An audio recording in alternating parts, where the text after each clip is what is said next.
Our next speaker is going to be a gentleman who needs no introduction anywhere in Canada. So without any further ado, past president of the St. John's Club, John Crosbie.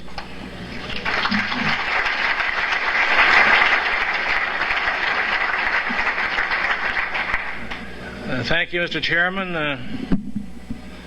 head table guests, fellow former kin, Kinettes, present kin and Kinettes.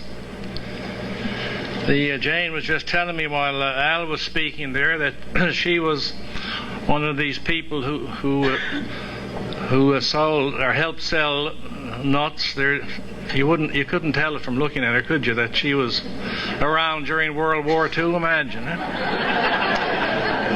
Smokes to you and nuts to them. Jane was involved in that.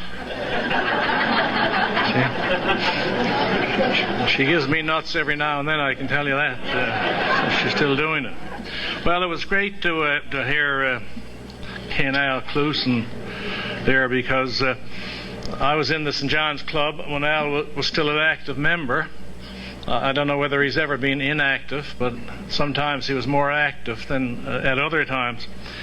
And it's all spirit, eh? With that kind of spirit that Al demonstrated, and his old buddy Perce Crosbie and others, you can do anything. And that's what I think epitomizes Kinsmen and Kinettes clubs, the spirit. It's get up and go and making things happen. And that's the kind of thing that Ken Al exemplifies. Well, you're celebrating 75 years of achievement here in Canada tonight in the support of good causes and community improvement and in improving ourselves, because I know that I always felt that having been a kinsman, I had improved myself. Of course, I had lots of potential for improvement when I started. I think that a good slogan tonight that you might keep in mind, or is an American proverb which goes like this: hats off to the past, which is what, of course, you're doing here tonight. Hats off to the past, and coats off to the future, because there's still lots to be done. The good works, there are always good works to be done, and the strength of Kinsmen, I think, is perseverance. It was Samuel Johnson who said, "Great works are performed not by strength, but by perseverance." Well, it was perseverance that Al had, and Percy had, and Hal Rogers had. I never know whether to call Mr. Clusen Hal Clusen and Al Rogers, or the other way around. That's the kind of thing they had, was perseverance. Well, I'm going to, I'll give you some jokes there. I'm going to try to be a bit on the lighter side. We don't want to be too solemn here tonight. We don't want it to be too funereal. So I'm just going to try this one that I heard recently about a Newfoundlander who's having trouble getting work here as usual. But he found a job in Mexico, and he was reluctant to take the job because he didn't speak Spanish or even Mexican. Something like my problems with French. So they persuaded him that they shouldn't let this bother him, the fact that he didn't speak Spanish, that just if he spoke slowly and clearly, he'd be understood and there wouldn't be a problem. So he went off to Mexico City, and after three or four days, he went into a bar to get a drink one evening, and he sat at the bar. The bartender was there, and he said, "I will have a Molson's Light." The bartender listened carefully, and he repeated it after him. He said, "You will have a Molson's Light." And he nodded his head, and he got him the Molson's Light. So after he drank the Molson's Light, he turned to the bartender and he said, very slowly, "I will have the same again." The bartender turned to him and said, "You will have the same a game. A Molson's Light. Yes, said the Newfoundlander. So he got him the Molson's Light. And then he said to the bartender, "Where do you come from?" The bartender said, "Newfoundland."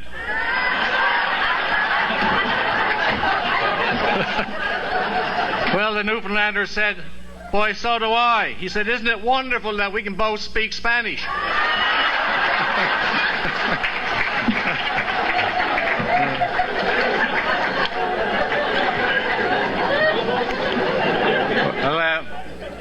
Somebody said recently it was telling me there are three kinds of lawyers: the verbose, the bellicose, and the comatose. And usually I'm the first variety, the verbose. I always speak too long, so tonight I got to remember to behave myself. Al reminded me of this, by the way. You reminded me, Al, of Hubert Humphrey. Hubert Humphrey, the late American politician, who said this. He said, "I've never thought my speeches were too long. I've enjoyed them." That's the way it's been with me. So tonight I had to behave myself. Now, we've had all kinds of great people go through the Kinsmen here, and we've had several national presidents, one of whom, just two of whom are here tonight, but one of whom is Loyola Sullivan, who was a national president. Now he's a member of the House of Assembly. He's really come down since he was national president.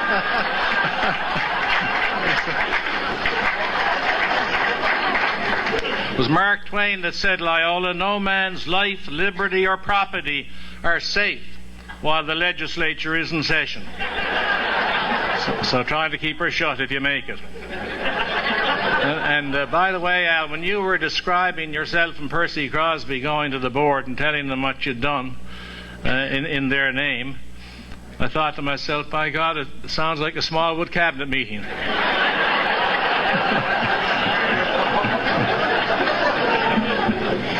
Loyola should also notice that 90% of the politicians give the other 10% the bad name. Now, a politician has to be able to take criticism, of course, and I took a lot of my time, but there was a musician who got a very bad piece of criticism from a music critic. And this is the attitude you have to take to criticism, Loyola. He wrote the movie to the music critic, and he said this: "I am sitting in the smallest room in the house. I have your review in front of me. Soon it will be behind me."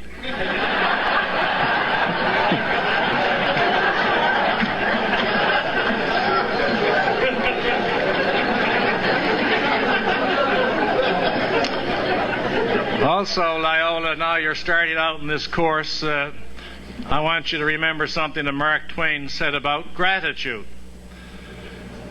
Mark Twain said, "If you pick up a starving dog and make him prosperous, he won't bite you. That's the principal difference between a dog and a man." So, keep that in mind.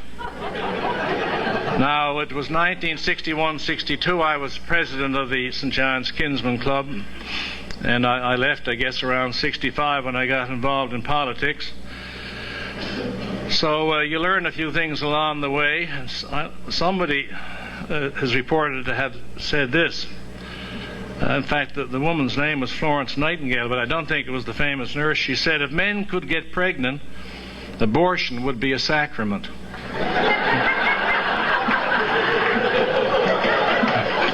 See? I noticed that we have a very nice letter from Noel Goodrich there in your program tonight. Noel, of course, is the Chief Justice of the Appeal Court. I used to play with Noel, I mean in the proper way, when we were young boys. Rennie's Mill Road was during the war. We used to climb up on the roof of these houses, a great big house down Rennie's Mill Road, and spy on what they were doing over in the park. That was one of our activities. Surely he doesn't want that recounted, but there you are. But Noel became a judge, and he'd been a darn good judge. not well at the moment, unfortunately, but I just wanted, if Noel had been here, I would have had great fun telling him this. Somebody, Ingersoll, said this about judges. He said, "We must remember that we have to make judges out of men. And by being made judges, their prejudices are not diminished and their intelligence is not increased." There was an Ontario Chief Justice told me this. That he had a letter some years ago from a lady graduate student doing her master's degree in sociology, and she was studying the courts, and she sent him a questionnaire. And the first question on the questionnaire was, the question was that she wanted to have the names of all the judges on his court broken down by sex.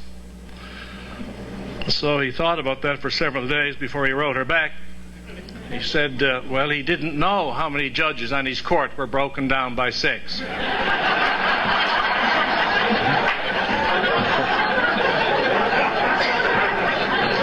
But several of them had drinking problems. Now, back in 61, 62, it wasn't as dangerous to make a joke about women as it is today. As you know, today, you've got to be very, very careful. Very careful of this political correctness. So I would never say this today.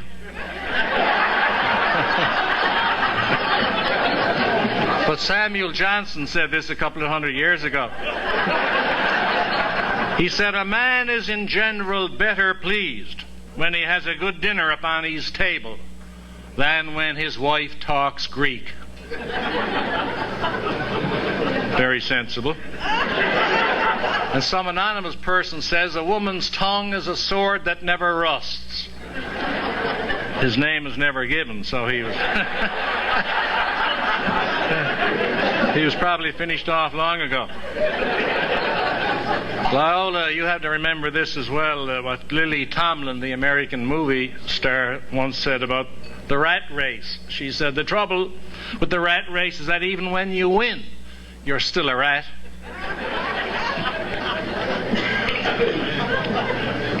Somebody said over in England that you make it, Loyola, you'll, I'm sure, agree with this, that power is delightful. And absolute power is absolutely delightful. There have always been some lawyers in the Kinsmen clubs, and I see there's some here tonight. A lawsuit, somebody has said, is a fruit tree planted in a lawyer's garden. Remember that whenever you're tempted to go to court. In 1615, the author of Don Quixote said this. He said, "He who has the judge for his father goes into court with an easy mind." Today, if you have a judge for a father and you go into court, you've had it. Right? You're gone for life. He has to show, there's no conflict of interest. Well, when I was going to the Kinsman Club, I used to get home late. Jane wasn't a kin enthusiast, I can tell you. And I think it was Tuesday evenings we had the Kinsman meetings, and often we might get involved after the business was over, a small game of cards or something of that nature, and you'd get home late. And it reminds me then of what Robert Frost said about home. He said, "Home is the place where, when you have to go there, they have to take you in."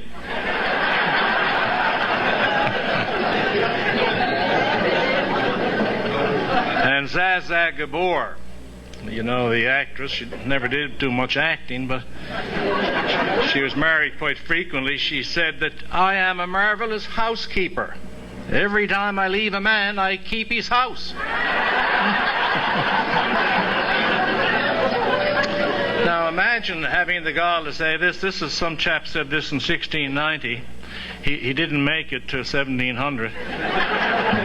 He said, "It's a good horse that never stumbles and a good wife that never grumbles." You can still endorse that. Well, I'm going to end now, as I should, with just a couple of other quotations. You recall that the seal hunt in 1961-62, the seal hunt was still being engaged in. That is, the real seal hunt, and not the one using weapons and whatnot. And that's changed since, and it's gone. The original seal hunt is gone. But a few months ago, another racket started about the seal hunt. My God, it was reported that they're taking seals now, and the only reason they're taking the seal is because of his, dare I say it, prizzle. You see, there are many mainlanders, in the first place, didn't realize they had them. And many others who didn't realize that if the seal died, so did the rest of them. So they were quite concerned about the sale of prizzles to the Far East. And I tried to explain it to mainland audiences that when the seal dies, everything goes with him, and the best thing is to sell everything if you can. It's the environmental way. And I don't know how many have heard the Sealer song. I've come across it. It's a new one by Tom Cowles, so it's a little risque, so I will leave it out of the TV presentation. It goes like this. The blockhouse flag is up today to welcome home the Ranger.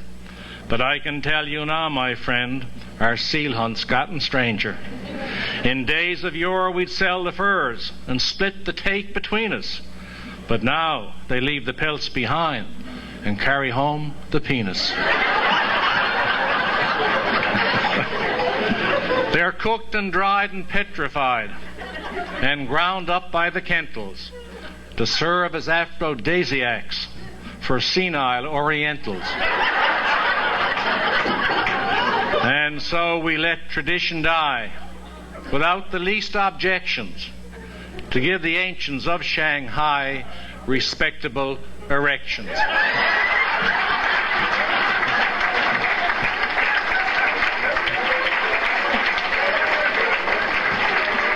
Well, the greatest trouble I ever got into pretty well in my political career was at a speech I made to a fundraising dinner out in Victoria, British Columbia.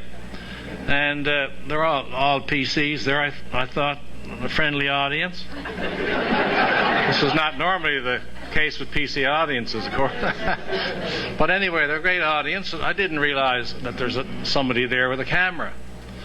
And I was just going along, having a wonderful time, attacking and criticizing some liberals and so on, as sometimes I'm tempted to do. I wouldn't do that here tonight, of course. And having a great time. And suddenly I remembered Johnny Cash singing this song, "But pass me the tequila Sheila." So I sang the bloody thing. I said, "Pour me another tequila Sheila and lie down and love me again." So just in passing, everybody had a great laugh, thought it was humor. I made the National lose 2 nights in a row. Was denounced to 10,000 meetings, 10 million angry women wanted to save me. So some acquaintance of mine just did up this little verse that I'm going to pass on to you. It goes like this. John Crosbie asked his friend Sheila for some love and a glass of tequila. Job-wise, he was blessed. He made his request for tequila to Sheila, not Mila.